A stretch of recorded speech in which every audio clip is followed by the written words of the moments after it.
letakkan dulu teknik stop. Taruh dengan teknik stop kan? Berarti silakan letakkan semua apa yang kamu pegang. Diletakkan dulu semua HP-nya. Kemudian nanti kita tarik nafas sama-sama. Letakkan punggung tangannya di atas paha. Kita hirup udaranya dari hidung, kemudian kita keluarkan dari hidung juga. Bisa kita mulai? Bisa, Bu. Oke, nanti hitungan ketiga semuanya tarik nafas. Nanti ibu bilang keluarkan, dikeluarkan dari hidung juga. Iya nak? Oke, kita mulai. 1, 2, mulai. Keluarkan. Tarik lagi. Keluarkan. Tarik lagi. Keluarkan. Ya. Saya merasa sedikit plong di bagian pernapasan, Bu. Ada lagi selain plong di bagian pernapasan? Lebih rileks sih, Bu. Lebih rileks. Ini coba siriskan. Bagaimana perasaan kamu setelah tadi kita tarik nafas, kemudian kita keluarkan perlahan-lahan? Apa yang kamu rasakan? Yang saya rasakan adalah saat saya menghirup udara dari luar, saya merasakan kesegaran, dan saat saya melepaskan udara, saya merasakan seperti plong. Iya. Berarti kita merasakan plong atau merasa lega atau apa lagi? Lebih tenang. Merasakan lebih tenang. Bisa nggak dengan teknik stop tadi membuat kita fokus dalam belajar? Bisa, bisa ya. Jadi untuk berikutnya, apabila misalnya kamu ada kendala dalam pembelajaran atau materi dalam pembelajaran baik dari guru yang lainnya ataupun dari ibu sendiri, bisa kamu terapkan teknik stop ini dengan sendirinya. Untuk apa? Tadi untuk memfokuskan pembelajaran. All student attention. Once again attention. Nil kelas 9 mulai. Belajar keras, bekerja keras, sekolah unggulan bebas dan bisa habis angkatan 21. Yes, yes. At ease. Assalamualaikum warahmatullahi wabarakatuh.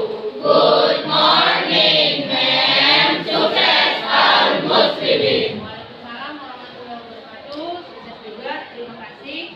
Hari ini ada yang nggak datang nak? Elijah Siap tidak, Bu? datang semua Datang berarti ya? semua, Bu. Yang hadir satu orang ya nak? Ya, Bu. Berarti semua hadir 35 orang. Baik, kita mulai pembelajaran hari ini. Kemarin kita sudah belajar tentang cerita fiksi dan cerita non fiksi. Coba si Fatir, tahu apa cerita fiksi Fatir? Cerita fiksi adalah cerita yang berasal dari imajinasi penulis dan tidak ada di kehidupan nyata. Berasal dari imajinasi penulis dan tidak berada di kehidupan nyata. Coba si Arfi, apa menurut kamu cerita fiksi? Fiksi karangan yang berupa imajinasi dari si penulis. Cerita yang berupa imajinasi. Berarti selain imajinasi apa lagi nak? Iya, ada hayalan. Kemudian rekayasa. Apa lagi? Halusinasi termasuk ya. Kemudian coba si Khairul, apa artinya cerita non fiksi? Cerita yang nyata. Cerita yang nyata. Berarti kayak mana ini Zaki kalau cerita yang nyata? Cerita yang ada di dunia. Cerita yang ada di dalam kehidupan sehari-hari. Kalau misalnya saya kasih 2 buku, ya, saya kasih 2 buku. Yang kiri, yang kanan, coba kamu bacakan. Kuat suaranya. Ramadan dan kesalahan spiritual. Ya, kalau yang ini, Kota ajaib pantai Gini. oke. Kalau menurut kalian, bisakah kita bedakan yang mana buku fiksi, yang mana buku non fiksi? Pertama dari apanya? Dari judul. Kemudian si Inka, dari mana lagi? Selain bisa kita bedakan dari judul. Dari isi cerita. Dari isi cerita setelah kita makan. Setelah kita baca ceritanya. Membahas unsur-unsur non fiksi dan fiksi yang ada di dalam buku nanti yang ibu bagikan. Ya, kalau begitu mulai dari si apa ini si Andika. kamu bacakan dulu kompetensi dasar, nak. Kompetensi dasar mengidentifikasi unsur buku fiksi dan non fiksi. Iya, apa itu maksudnya mengidentifikasi, Andika? Menjelaskan, Bu. Menjelaskan. Siapa yang bisa lagi? Mengenali. Iya, mengetahui atau mencari unsur buku fiksi dan buku non fiksi. Tujuan pembelajaran, Adi? Pembelajaran. Setelah mengikuti proses pembelajaran, kita diharapkan satu mampu mengidentifikasi unsur buku fiksi dan non fiksi, mampu menjelaskan perbedaan buku fiksi dan non fiksi, juga mampu menjelaskan unsur buku fiksi dan non fiksi. Iya.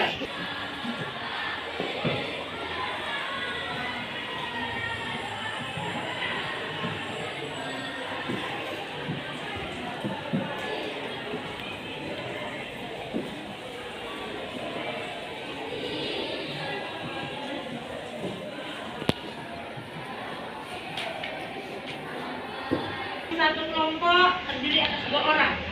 Berarti yang kiri dan kanan, ya.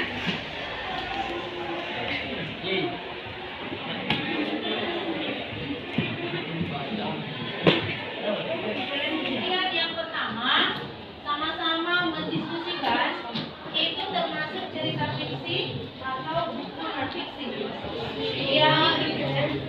Yang merupakan cerita fiksi, nanti kamu tulis di sini judulnya, buat di bawah itu cerita fiksi atau non fiksi. Buat dulu judulnya, lalu kamu tuliskan. Nanti saya tanya alasannya pilih fiksi kenapa? Fiksi atau yang kedua dia itu non fiksi.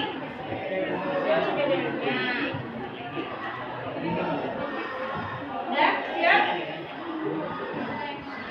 Berarti kita bagi. Ini kelompok 1, kelompok 2, kelompok 3, kelompok 4, kelompok 5, kelompok 6, kelompok 7, kelompok 8, kelompok 9, kelompok 10. Siapa yang sudah siap boleh menempelkan bagian buku fiksi atau bagian buku non fiksi atau orang yang menempel banyak, ya nak? Ditulis nama judulnya. Iya, judul bukunya, nama kelompoknya di atas ya. Kenapa? Apa ini? Di sini buat berapa? Ibu nama yang mana termasuk fiksi, yang mana termasuk judulnya ini baru prediksi karena ini termasuk fiksi atau non fiksi. Siap semua? Harus ada 16 kelompok yang ditempelkan ya. Kelompok 12 silakan berdiri, bacakan judulnya, terus kenapa pilih buku fiksi? Ajaib tidak digemu.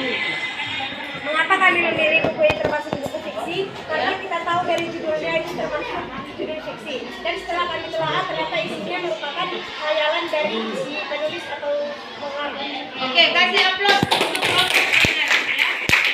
Termasuk buku fiksi ya. Kita ambil kelompok 2. Kelompok 2 mana? Silakan berdiri. Coba jelaskan dari mana alasannya kamu ambil buku non fiksi. Karena itu buku ini tuh merupakan Judulnya dulu. dari dulu itu sudah tentang energi panas bumi. Ya, Karena jadi memang kenyataannya memang ada. memang panas bumi ada ya. Memang dia berupa kenyataan. Oke, kasih aplaus. Kelompok 2. Sekarang kita masuk kelompok 14. Kelompok 14 mana? Silakan berdiri. Kenapa pilih alasan bukunya termasuk buku non fiksi? Dilihat dari judul yang berjudul Ramadan dan Pencerahan Spiritual, kami juga melihat isi buku tersebut adanya kenyataan-kenyataan yang sesuai dengan yang memang sudah diterangkan di dalam agama sendiri. Di sini tentang puasa dan spiritual keagamaan. Iya, berarti itu memang sesuai dengan ajaran agama yang kita anut, yaitu agama Islam. Oke, kasih aplaus. Kak Davi, bacakan dulu yang ada di atas slide. Unsur-unsur buku non fiksi. 1. Identitas buku atau satu buku. 2. Pokok bab buku. 3. Judul bab dan subbab. 4. Isi buku. 5. Cara menyajikan isi buku. 6. Bahasa yang digunakan. Ketujuh, sistematika penulisan. Coba kamu lihat, di situ ada judul buku. Ada, Bu. Ada judul buku, kemudian apa? Ada nama pengarang. Ada, Bu. Ada nama penerbit. Ada, Bu. Kalau yang bagian ada ya, kalau yang nggak ada jangan dituliskan nanti. Kemudian di situ ada edisi. Ada. Yang di sini aja. Di sini ya, di sini aja. Coba kelompok orang si Hafijah. Berdiri dulu nak berdua. Apa saja yang kamu dapat dari cover buku atau identitas bukunya? Coba lihat. Mana judul buku yang mana? Ya, judul buku yang ini. Terus nama pengarang. Nama pengarang. Terus itu nama penerbit. Iya, berarti namanya nggak ada ya. Ya. Oke, kita masuk yang unsur kedua. Kalau tadi identitas buku sudah tahu ya. Kemudian coba perhatikan. Apa ini? Yang disampaikan. Kelompok bab buku. Coba perhatikan. Di sini ada apa katanya? Kata pengantar. Ada kata pengantar. Coba dilihat masing-masing bukunya. Ada nggak kata pengantar? Ada. Ya, tentang apa dia? Berarti daftar isi. Bukunya enggak? Yang buku yang ibu bagikan tadi. Ada enggak daftar isinya? Ada. Kemudian isi buku. Di sini memuat tentang pendahuluan, paparan utama dan penutup. Ada. Kalau non fiksi pasti punya pendahuluan, isi atau penutup. Penutup itu berupa kesimpulan, ya. Tapi kalau buku fiksi ini enggak ada, jarang adanya, ya. Karena dia hanya berupa cerita atau narasi aja. Coba dibaca. Nomor 5 tentang apa? Cara menyajikan isi buku. Daftar pustaka, ya kan? Coba lihat, ada nggak yang punya daftar pustaka? Ada yang tidak ada? Ini terdiri dari apa tadi? Kalau buku fiksi ada yang punya, ada yang enggak. Tapi kalau buku fiksi pasti punya daftar pustaka. Kemudian bahasa yang digunakan. Ini daftar istilah. Coba cari setelah daftar pustaka tadi. Ada yang dinamakan dengan glosarium. Ada yang punya? Ada yang punya glosarium? Glosarium berarti terdapat di buku fiksi atau buku non fiksi? Di buku non fiksi, ya. Sistematika penulisan berarti ini harus berurutan dari awal, pendahuluan, isi sampai penutup. Ya. Kalau ini yang dinamakan dengan unsur buku fiksi. Apa yang sama dengan yang tadi? Buku ada? Ada. Perincian sumber buku ada? Ada. Berarti ini tadi kata pengantar. Kemudian juz subbab ada. Berarti ada ya yang di fiksi. Bahasa yang digunakan? Bahasa yang menggunakan majas, ya kan? Itu maksudnya bahasa yang menggunakan majas atau pakai kiasan atau tidak terlalu menggunakan kata baku. Apa ini kata baku? Ya, arti apa? Apa kata baku? Saya kata yang KBBI. Iya, cerita.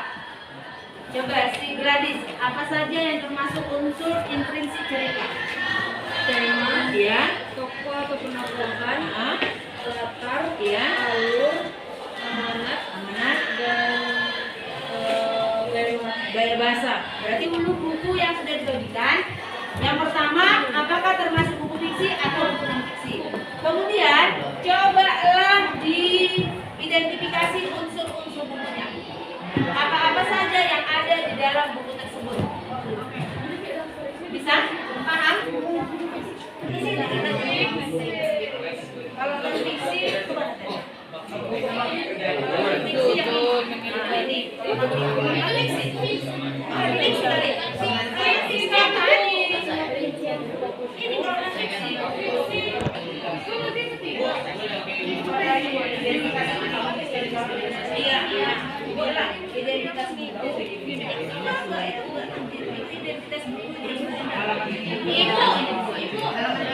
Bisa ibu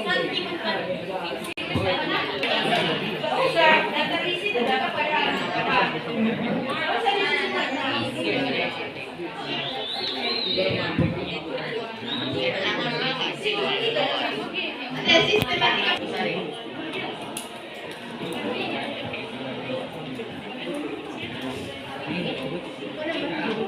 sudut pandang, gaya bahasa,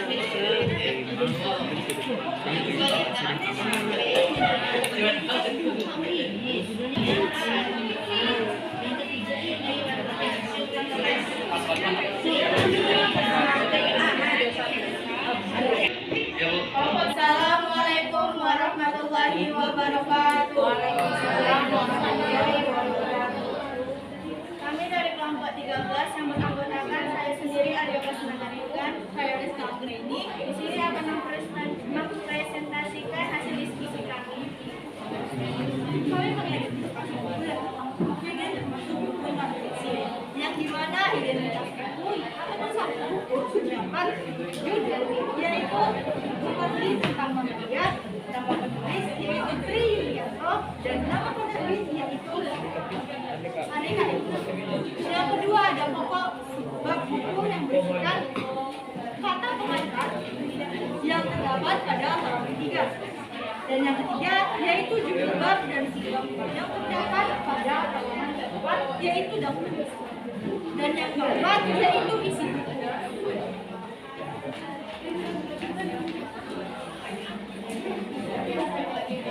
Isi buku yang menjelaskan mengenai tentang mamalia, berupa jenis mamalia, ciri-ciri mamalia, kebiasaan mamalia, adaptasi, dan informasi.